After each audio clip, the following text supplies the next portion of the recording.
संत गुरु मिलते हैं। वैसे तो जीवन लंबा है और जीवन किसी तरह से बीत रहा है। तो किसी तरह से बीत रहा मतलब कैसे बीत रहा है।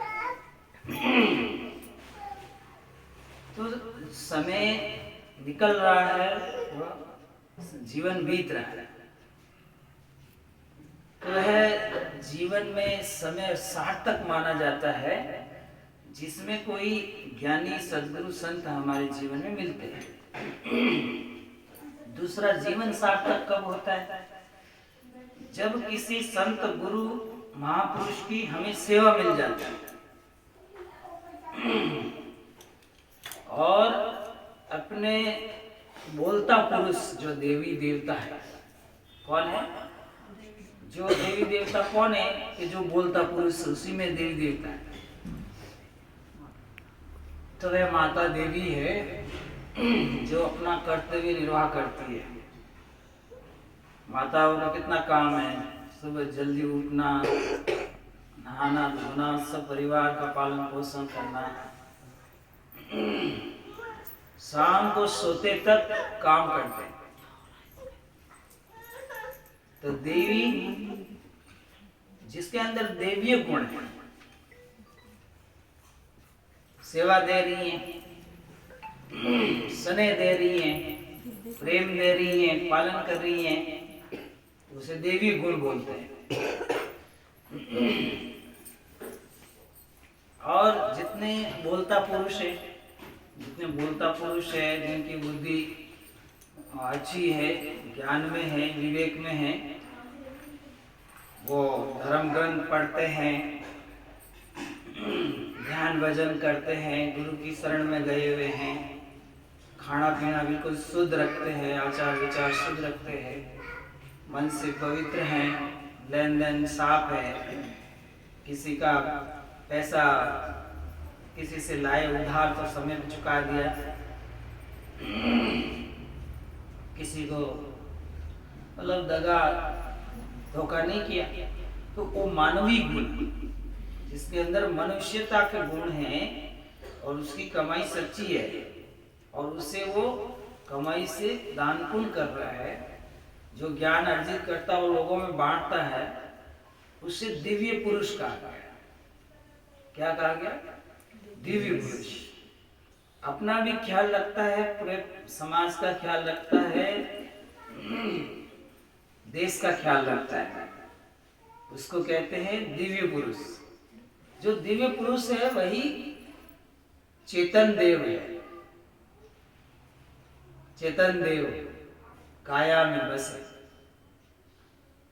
तो जो चेतन देव है उसको अलग अलग भाषा में कहीं राम कह दिया है, कहीं देव कह दिया है, कहीं कुछ कह दिया है।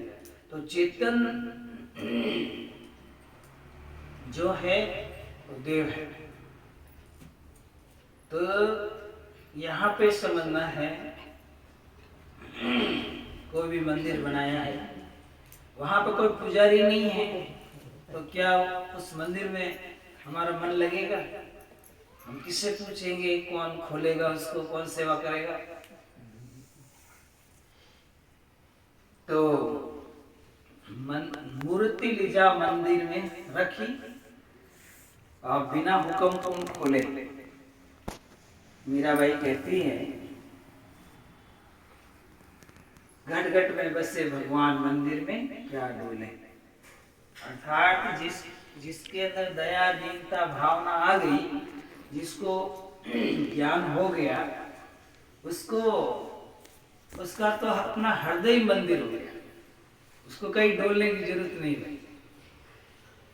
अच्छा, कोई हॉस्पिटल जाए तो समझो वो रोगी है, तभी तो जा रहा है। कोई आत्मा में नहीं खोज के भटक रहा है, इसका अर्थ तो उसको गुरु नहीं मिला।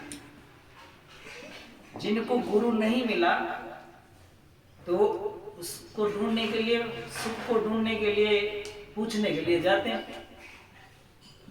अब पूछे क्या कि मेरी दशा कैसी है।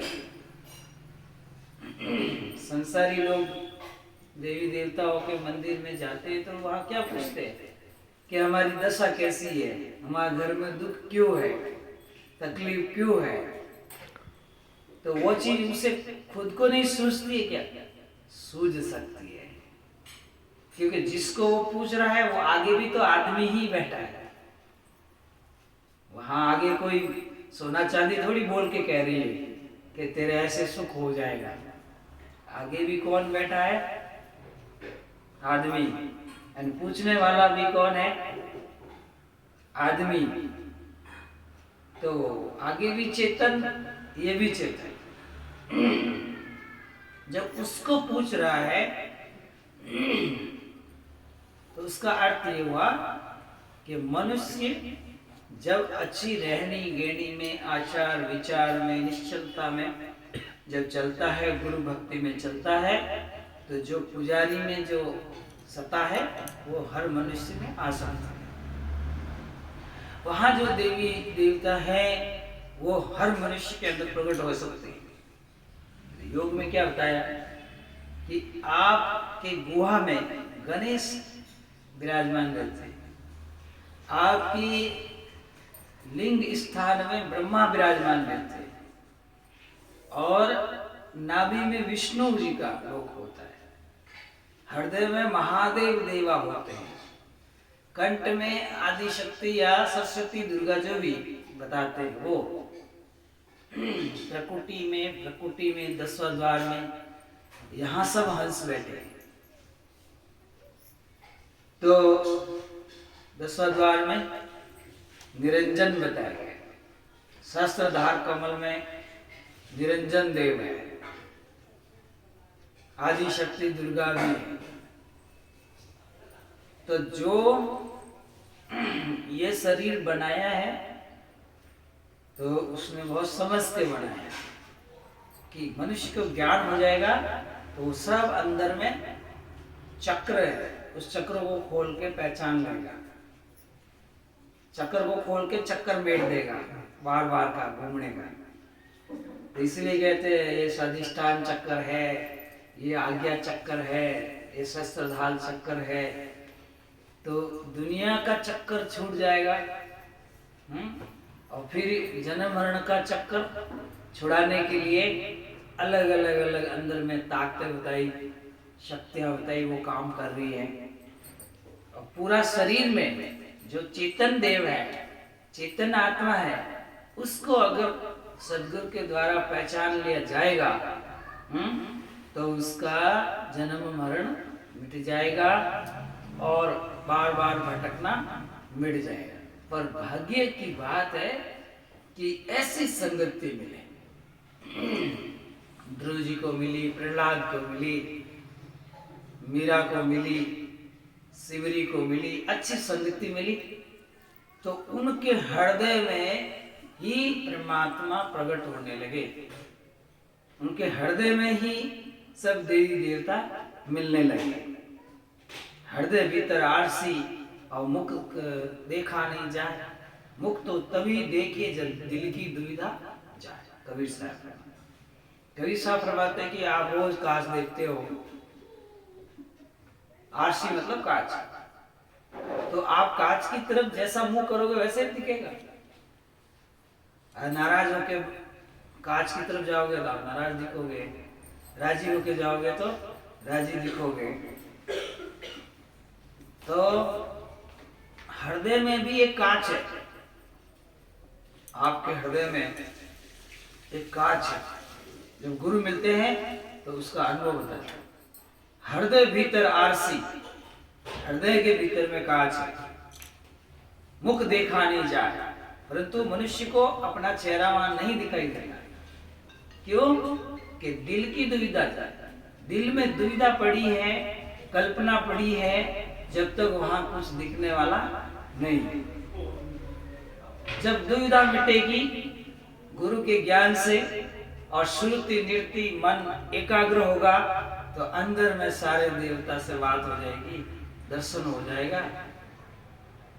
दुविधा में रहेंगे जब तक मन दो दुविधा में पड़ा रहेगा, जब तक कोई भी कार्य सफल नहीं होगा। आप यहाँ सत्संग में आए, आपके मन में एक ही था कि आज सत्संग में चलना है, ये नहीं था कि नहीं नहीं वो कोई दूसरी जगह भी जाना है। दो भाव नहीं थे, दो दुविधा नहीं थी, जावे कि नहीं जावे, नहीं जाना है, जाना है तो आगे सत्संग में। तो इस तरह से आप सत्य निर्णय करने के लायक बन जाओगे, आप में आत्मा की शक्ति जाग जाएगी, तब काल कर्म दुविधा सब खत्म हो जाएगी। जितना भागा दौड़ है, जितनी भागा दौड़ है सब वो मन के पीछे, क्योंकि हम भागते सुख के लिए, शांति के लिए, और वो शांति सुख हमारे भीतर है। उसका राज नहीं मिलने के कारण, शांति सुख का राज नहीं मिलने के कारण जीवात्मा भागती है। अब किसी